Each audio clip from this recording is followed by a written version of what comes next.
السلام علیکم دوستو، کیسے ہیں آپ سب؟ میں زبینہ فیاض ایک بار پھر آپ کے ساتھ میں شروع کر رہی ہوں نہال by Nimrat Sajjad episode number 47۔ اور شروع کرنے سے پہلے ہمیشہ کی طرح کہوں گی کہ اگر آپ میرے چینل پر نئے ہیں یا اپنے چینل کو سبسکرائب نہیں کیا تو پلیز چینل کو سبسکرائب کر لیں، بیل آئیکن کو ضرور دبا دیں، کمنٹ کر کے ضرور بتائیں کہ ناول آپ کو کیسا لگ رہا ہے، ساتھ ہی اپنے کانٹیکٹس میں شیئر ضرور کریں کیونکہ یہ رائٹر کا حق ہوتا ہے۔ تو چلیے وقت کو ضائع نہ کرتے ہوئے ہم اس ناول کو جلدی سے آگے سٹارٹ کرتے ہیں۔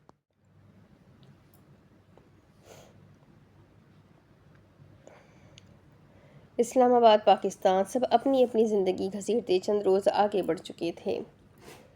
اسلام آباد کے اس نجی پرائیویٹ ہسپتال میں رات کا پہر تھا۔ فلور کی سفید ٹائلوں پر لیمپ کی ہلکی روشنی طویل سائے بناتی جا رہی تھی۔ دراز وارڈ کے باہر خالی بینچ پر وہ دونوں بیٹھے تھے۔ مائدہ کے ہاتھ میں ایک پرچی تھی جس پر کسی مریض کی ادویات لکھی ہوئی تھی۔ داؤد ساتھ بیٹھا چائے پی رہا تھا۔ کچھ دیر قبل وہ اس مریض کی کیس ہسٹری پر لمبی گفتگو کر چکے تھے، لیکن مائدہ کو لگ رہا تھا اس نے کچھ مس کر دیا ہے۔ میرے انڈر کام کرنا اتنا برا بھی نہیں ہے کہ آپ اتنی دیر تک سوچوں میں گم رہے زوجہ، ساتھ کام کریں گے تو مزہ آئے گا۔ مائدہ نے چونک کر اسے دیکھا۔ آپ یہ فیصلہ کیسے کر سکتے ہیں کہ مجھے کہاں اور کیوں کام کرنا ہے؟ ساری ادویات لازمی تھی، لیکن ایک دوائی کی ضرورت نہ ہوتے ہوئے بھی وہ نسخے میں کیوں ڈالی گئی تھی؟ دراصل مجھے لگتا ہے آپ میری ذمہ داری ہیں، میرے آس پاس رہیں گی تو میں اچھا پرفارم کروں گا اور جلد میری پروموشن ہو سکتی ہے۔ وہ سامنے دیکھتے ہوئے رات کے اس پہر خود کو ریلیکس کرنے کے لیے اسے تنگ کر رہا تھا۔ مجھے یہاں کام نہیں کرنا کیوں؟ یہاں ڈاکٹرز مقرور ہے اور خود غرض بھی، وہ خفگی سے بولی، حالانکہ اسے یہاں آتے 2 دن ہو چکے تھے۔ ارے آپ اپنی صحبت کا شرف بخشے، سب کے غرور چکنا چور نہ ہو تو بات کریں نا۔ آپ بہت عجیب باتیں کرتے ہیں۔ کیا کروں بیوی میری میٹھی باتوں سے نہیں پگھلتی تو مجھے عجیب باتیں ہی کرنا پڑیں گی۔ ٹھیک ہے، لیکن ایک شرط ہے۔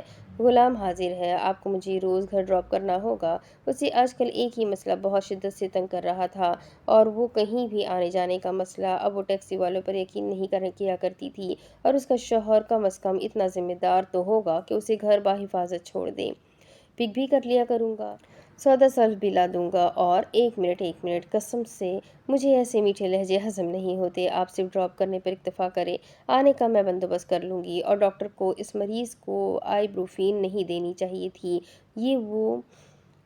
یہ دوا بلڈ پریشر بڑھاتی ہے، اور مریض پہلے ہی دل کا اٹیک کروا چکا ہے۔ آخر میں جو بات اسے تنگ کر رہی تھی اس نے کہہ دی، اور چائے کا کپ اٹھایا۔ داؤد جو اسے دیکھ رہا تھا قدموں کی بھاری آواز پر اس کے پیچھے دیکھا۔ وہ چونکی اور اس کی نظروں کے تعاقب میں دیکھنا چاہا، لیکن داؤد نے اس کے سر پر ہاتھ رکھ کر اس کا رخ اپنی جانب موڑ لیا۔ میں ڈاکٹر سے بات کروں گا۔ ویسے ڈراپ کرنے والی شرط کب سے لاگو ہوگی؟ وہ آدمی مائدہ کے پیچھے آن کھڑے ہوئے۔ ان کے مضبوط ہاتھ، لمبے قد اور باڈی بلڈر جیسی جسامت اسے بہت کچھ باور کروا رہی تھی۔ شاید کل سے، اس نے شانے اچکا کر کہا، اور پھر سے گردن موڑنی چاہی۔ اوکے، تو اب مجھے ایمرجنسی میں جانا پڑے گا، میری ایک بات مانیں گی؟ مائدہ نے حیرت سے اسے دیکھا۔ ابھی تو وہ اتنے اچھے موڈ میں باتیں کر رہا تھا، اور ایک دم الرٹ سا کیوں لگ رہا تھا؟ یہاں سے دائیں کوریڈور میں مڑ کر جو پہلا کمرہ ہے وہ میرا آفس ہے۔ وہاں میز پر کار کی چابیاں اور ایک تحفہ رکھا ہے۔ آپ کو ڈرائیونگ آتی ہے؟ اسفی نے بتایا تھا۔ آپ میری کار لے جائیں، اور اگر تحفہ قبول کریں گی تو غلام احسان مند رہے گا۔ لیکن وہ کچھ کہنا چاہتی تھی، اس کا دل دھڑک رہا تھا۔ داؤد نے نرمی سے اس کا گال تھپتھپایا۔ بی اے نائس گرل، شاباش، میری بات مانیں۔ وہ مسکراتے ہوئے اٹھا تو ایسے کہ مائدہ اپنے پیچھے موجود لوگوں کو نہ دیکھ سکی۔ وہ اٹھی اور قدم بائیں جانب کو اٹھائے۔ کچھ تھا جو اسے کھٹک رہا تھا۔ اس نے تھوڑا سا آگے بڑھ کر گردن موڑ کر واپس پیچھے دیکھا تو اسے داؤد یسانی کہیں نظر نہیں آیا۔ اسے دائیں کوریڈور میں مڑنا بھول گیا۔ داؤد، اس نے بے اختیار آواز لگائی اور ایک دم منہ پر ہاتھ بھی رکھا۔ ہو سکتا ہے کوئی ایمرجنسی ہو، وہ زیادہ کیوں سوچ رہی ہے؟ کچھ دیر تک وہ اسی جانب دیکھتی رہی اور پھر سر جھٹک کر آگے بڑھ گئی۔ اب چلیں داؤد صاحب، ان میں سے ایک نے پوچھا۔ تم لوگ ہسپتال میں بھی کام نہیں کرنے دیتے؟ وہ کچھ افسوس سے بولا۔ وہ انہیں جانتا تھا، اس کے پاس انکار کی گنجائش نہیں تھی۔ وہ ہسپتال کے پچھلے دروازے سے باہر نکلے۔ ہوا میں ٹھنڈک تھی، مگر ماحول میں ایک غیر مرئی دباؤ پھیل گیا تھا۔ سڑک کے دوسرے کنارے ایک سیاہ گاڑی کھڑی تھی جس کے شیشے بلائنڈ تھے، اندر کا کچھ دکھائی نہیں دیتا تھا۔ داؤد یسانی کو اس میں بٹھایا گیا اور گاڑی تیزی سے ہسپتال کے عقبی گیٹ سے نکل گئی۔ یہ سب چند منٹوں میں ہوا تھا۔ آفس کی کھڑکی سے یہ سارا منظر وہ سبز آنکھیں بنا کسی وقت دقت کے دیکھ سکتی تھی۔ اس نے کار کی چابی اٹھائی، تحفہ ڈھونڈا تو میز پر 2 گجرے رکھے نظر آئے۔ تیزی میں انہیں اٹھایا اور 2 فلور نیچے پارکنگ میں بھاگتی ہوئی آئی۔ چابی کی وجہ سے اسے کار ڈھونڈنے میں مشکل نہیں ہوئی۔ گلاب کے پھولوں کے گجرے پیسنجر سیٹ پر پھینکے اور کار آگے بڑھا دی۔ سیاہ گاڑی میں داؤد خاموش بیٹھا تھا۔ وہ ساتھ بیٹھے شخص سے قطعی طور پر مرعوب نہ ہوا۔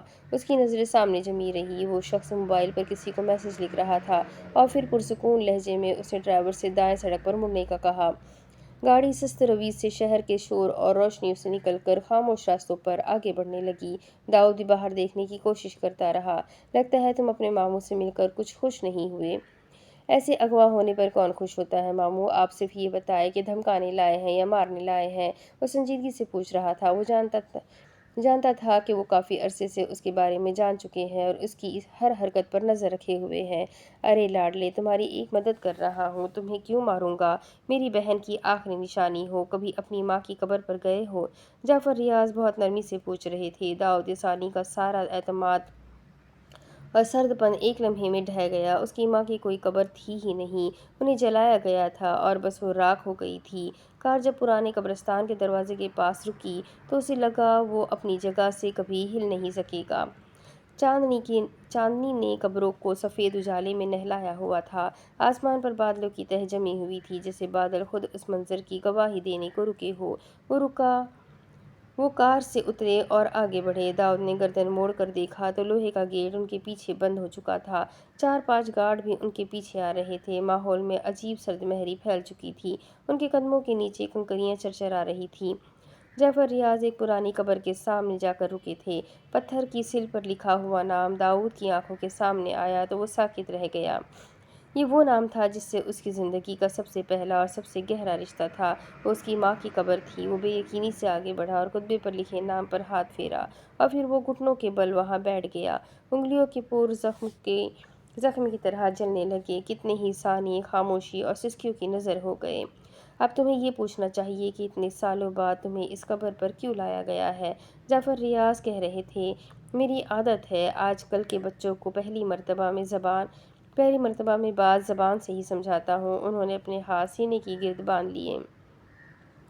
تم نے اپنی شادی بیاہ کا ڈرامہ جس وجہ سے بھی رچایا ہے، یاد رکھو مجھے اس وجہ سے نقصان نہیں پہنچاؤ گے۔ نقصان تو اس لڑکی کا کر چکے ہو جو تم سے دھوکہ کھا بیٹھی۔ ویسے مجھے اس لڑکی پر ترس آتا ہے بھانجے۔ وہ خود کو تمہاری کالج کی محبت سمجھ رہی ہے۔ لڑکیوں کے دل کے ساتھ نہیں کھیلنا چاہیے، ان کے دل بہت نازک ہوتے ہیں۔ وہ نرمی سے یوں سمجھا رہے تھے جس سے اس کے سب سے بڑے خیر خواہ ہو۔ داؤد اٹھا اور جعفر ریاض کا گریبان پکڑ لیا۔ اس کا نام بھی مت لینا ورنہ تمہارے سارے خاندان کو تباہ کر دوں گا۔ اس نے رشتے کا ذرا لحاظ نہ کیا۔ گارڈ آگے بڑھے اور اسے کھینچ کر جعفر ریاض سے الگ کیا۔ جیسے اپنے خاندان کو تباہ کیا تھا۔ ویسے ماننا پڑے گا جگرا تو بڑا ہے، پورے خاندان کو جلا لیا اور پچھتاوا بھی نہیں ہوا۔ اور داؤد یسانی جہاں تھا وہیں کھڑا رہ گیا۔ اس کے عمل کا کوئی گواہ بھی تھا۔ اسے یقین نہیں آیا۔ تم کیا چاہتے ہو؟ تمہارا کنفیشن؟ جعفر ریاض نے مسکرا کر کہا۔ بیوقوف سمجھ رکھا ہے؟ ہاں، تم بیوقوف ہونے کے ساتھ ساتھ ایک نمبر کے گدھے بھی ہو۔ وہ اس کے قریب آیا اور بے حد آہستہ آواز میں بولے۔ تمہاری بیوی ہماری گفتگو سن اور دیکھ رہی ہے، اور قدموں سے زمین سرکنا کسے کہتے ہیں اسے اس لمحے داؤد یسانی کو معلوم ہوا تھا۔ تیز اور سرد ہوا نے قبرستان کو اپنی لپیٹ میں لیا اور گہرے بادل اس لمحے دھیرے دھیرے برسنا شروع ہو گئے۔ داؤد یسانی نے گردن موڑ کر سبز آنکھوں والی کو تلاش کرنا چاہا اور جب وہ نظر آئی تو اس کی آنکھیں بیگانی ہوتی ہوئی محسوس ہوئی۔ قبرستان کا گیٹ کھلا ہوا تھا اور مائدہ اور قزائی ساکت و صامت وہاں کھڑی تھی۔ دھوکہ اس کے ساتھ ہوا، قسمت نے دیا یا انسانوں نے؟ اس کے چہرے پر زخمی سی مسکراہٹ تھی۔ اس کی زندگی میں سب اچانک سے تو ٹھیک نہیں ہوا ہوگا۔ اس نے قدم پیچھے کی جانب اٹھا لیے۔ اگر وہ کسی انسان کا چہرہ ساری زندگی نہیں دیکھنا چاہتی تھی تو وہ داؤد یسانی کا چہرہ تھا۔ Above all, be the heroine of your life, not the victim. نورا عرفان۔ فصل نہم۔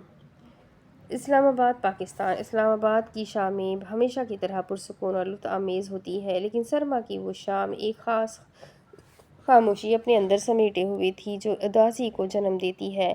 نومبر کے اولین دنوں کی وہ شام بھی ایسی ہی تھی جب اس محل نما سفید کوٹھی نے ایک الگ اور نیا چہرہ دیکھا تھا۔ کوٹھی کی طرح اس کے مکین بھی بہت سرد اور لیا دیا سا انداز رکھتے تھے، لیکن وہ نیا چہرہ نرم اور خوشگواریت لیے ہوئے تھے۔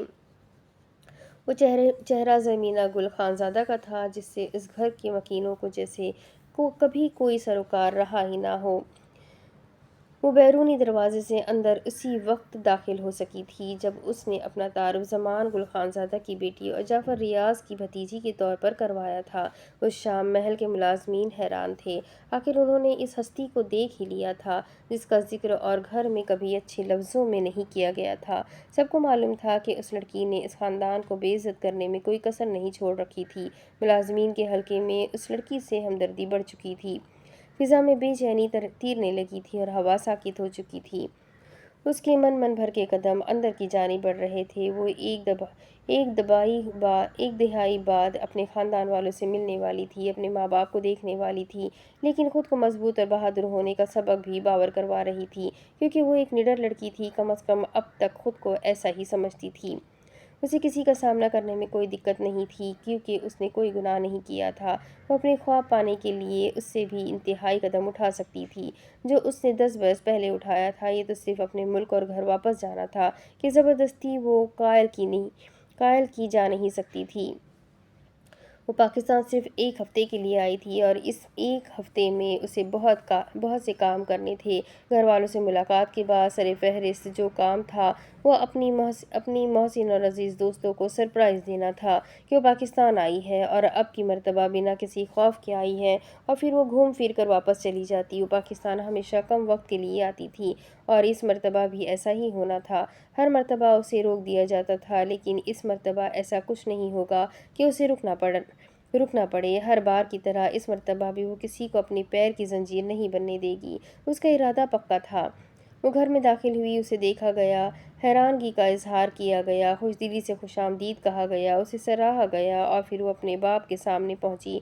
دل پگھلا، باپ کی شفقت یاد آئی تو آنکھوں سے پانی روا ہوا۔ وہ زمان خانزادہ کے سینے سے لگی۔ مشرقی لڑکیاں کتنی بھی مضبوط اور ہٹ دھرم کیوں نہ ہو جائے، ان کے دل باپ کے لیے کبھی بھی پتھر کے نہیں بنتے۔ یہی کمزوری تھی، یہی دستور تھا، یہی صدیوں سے چلا آ رہا تھا اور یہی صدیوں تک چلتا رہے گا۔ رات کا کھانا پرتکلف تھا۔ ماں بابا صدقے واری جا رہے تھے۔ ماحول سے انسیت سی ہو گئی تھی۔ البتہ جعفر ریاض اور ان کے بیٹوں کے انداز و اطوار ہنوز سخت تھے۔ وہ ان سے زیادہ بات نہیں کر پائی۔ اس نے محض ایک مرتبہ زعفران سے اویس کا پوچھا تھا اور بہت سرد انداز میں جواب دیا گیا تھا کہ میں نوکر نہیں ہوں جو اس کے اوقات کی لسٹ پاس رکھوں، اور پھر زرمینہ نے اسے مخاطب کرنا ضروری نہ سمجھا۔ اگلے روز تک سب ٹھیک رہا۔ اس نے چچا اور تایا سے بھی حالات ہموار کرنے کی کوشش کی اور حالات ہموار بھی اسی صورت ہوتے نظر آئے جس وجہ سے وہ یہاں سے بھاگ کر گئی تھی۔ پھر اس کی شادی کی بات نکلی اور پھر اس کی جانب سے انکار ہوا، اور اب کی مرتبہ لڑکا زعفران تھا۔ وہ خاندان سے باہر شادی نہیں کر سکتے تھے اور اب اس خاندان میں اس کا ہم جوڑ کوئی بچا نہیں تھا۔ اویس کو منانا فضول تھا، سو زعفران حاضر تھا۔ بہرحال شادی کے معاملے پر اس کے دو ٹوک انکار نے پھر سے گھر میں 2 دن سے موجود سکون کو لمحوں میں گہنا دیا۔ اسے محسوس ہوا کہ جو گرم جوشی وہ 2 دن میں اسے اپنے حصار میں لے رہی تھی اب آہستہ آہستہ ٹھنڈی پڑ رہی ہے۔ وہ لوگ 10 سال بعد بھی نہیں بدلے تھے، وہ اب بھی کسی کی ہنستی کھیلتی زندگی اجاڑنا چاہتے تھے۔ اس نے زعفران کی بیوی بچے دیکھے تھے اور وہ ان پر کسی عذاب کی طرح نازل ہونے کا سوچ بھی نہیں سکتی تھی۔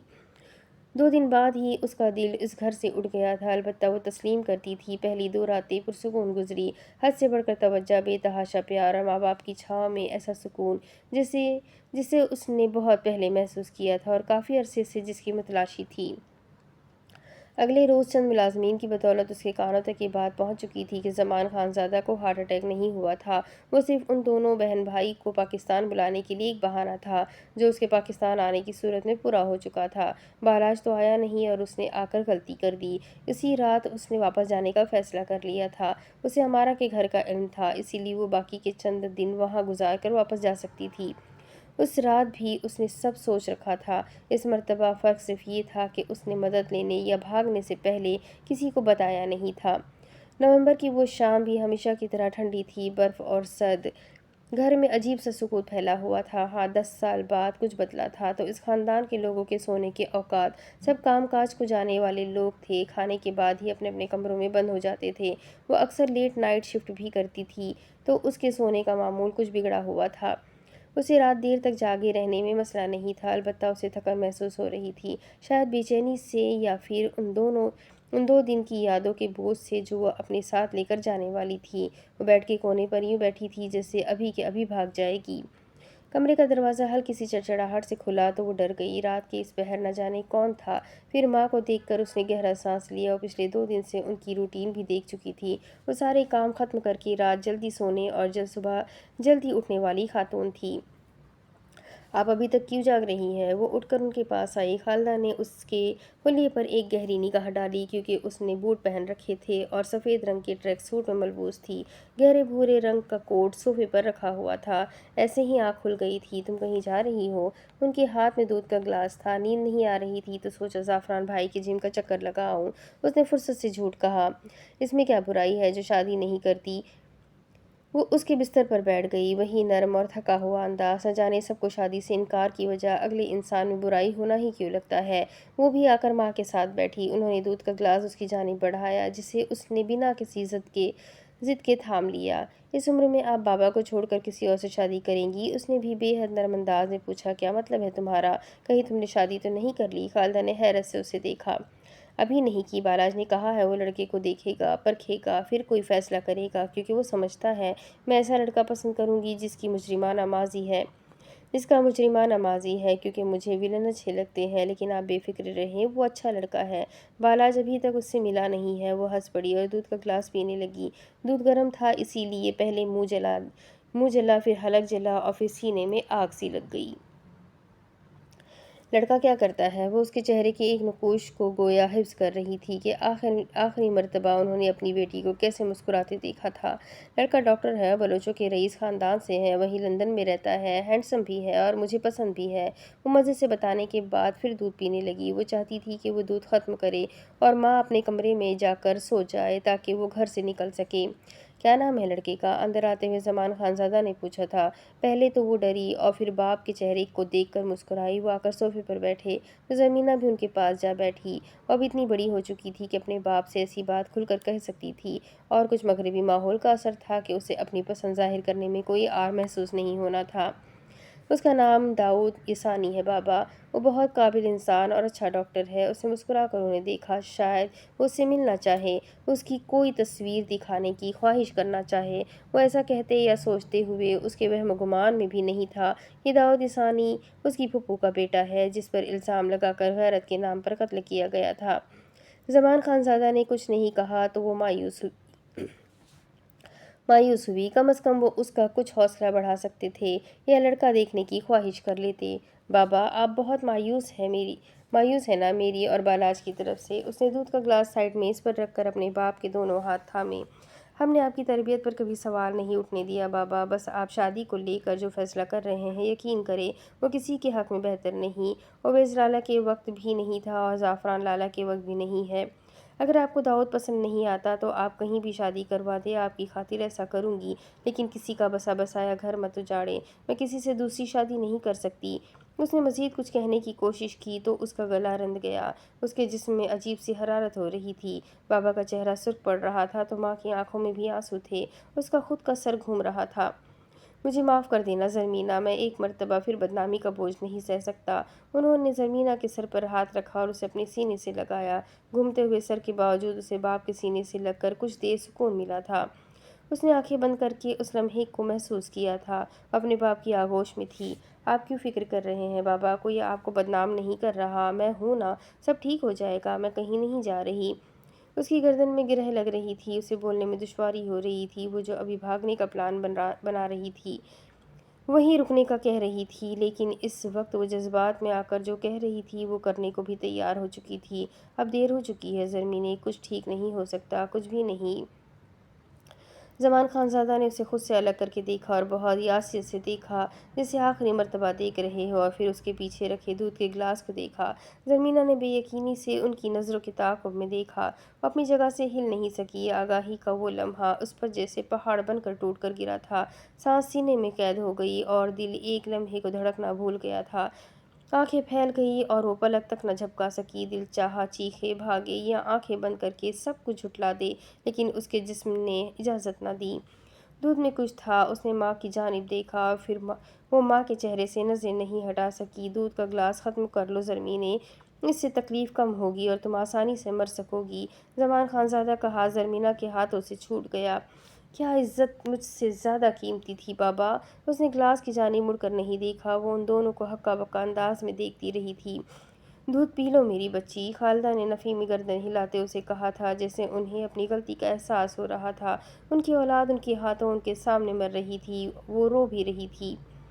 زرمینہ اٹھ کر ان تک آئی اور ان کے گلے لگی۔ اس نے تسلیم کرنے میں چند سیکنڈ کا وقت بھی نہیں لگایا کہ اب وہ مرنے والی ہے، اسے زہر دے دیا گیا ہے۔ اب زہر کتنی جلدی اثر کرے گا اسے نہیں معلوم تھا، لیکن اب اس نے بھاگنے کی یا زندہ رہنے کی امید چھوڑ دی تھی۔ اس کے ماں باپ ہی نہیں چاہتے تھے کہ وہ زندہ رہے، تو وہ کیوں اپنی جان بچانے کے لیے تگ و دو کرے؟ میں اتنی جلدی نہیں مرنا چاہتی تھی ماں، میرے ساتھ ایسا کیوں کیا؟ میں بھی لندن کی سب سے مشہور ڈاکٹر بننا چاہتی تھی، میں داؤد سے شادی کرنا چاہتی تھی اور اپنی اولاد پیدا کرنا چاہتی تھی، آپ دونوں کے ساتھ ایک نئی شروعات کرنا چاہتی تھی۔ مجھے ایک موقع دے کر تو دیکھا ہوتا، میں اسی خاموشی سے واپس چلی جاتی نہ کیوں مجھے زہر دیا؟ میں مرنا نہیں چاہتی بابا۔ وہ رو رہی تھی، اس کی آنکھوں میں شکوہ سا شکوہ تھا۔ اپنے والدین سے یہ توقع نہیں کر رہی تھی کہ وہ اسے جان سے مار دیں گے۔ اس سے مزید بات نہیں کی گئی۔ اس کا حلق خشک ہونے لگا، ہاتھ لرز گئے اور وہ زمین پر گری۔ وہ کرسی کے بازو سے سہارا لیتے ہوئے اٹھنا چاہتی تھی، مگر قدم اس کا ساتھ چھوڑنے لگے اور وہ آہستہ سے زمین پر ڈھیر ہو گئی، نیم بے ہوشی اور ہوش کے بیچ جھولتے ہوئے۔ اس نے صرف اتنا سنا کہ اس کے ماں باپ اس سے معافی مانگ رہے ہیں۔ بالا سے کہیے گا میرا قتل آپ کو معاف کر دے۔ یہ آخری بات تھی جو اس نے اپنے والدین سے کہی تھی۔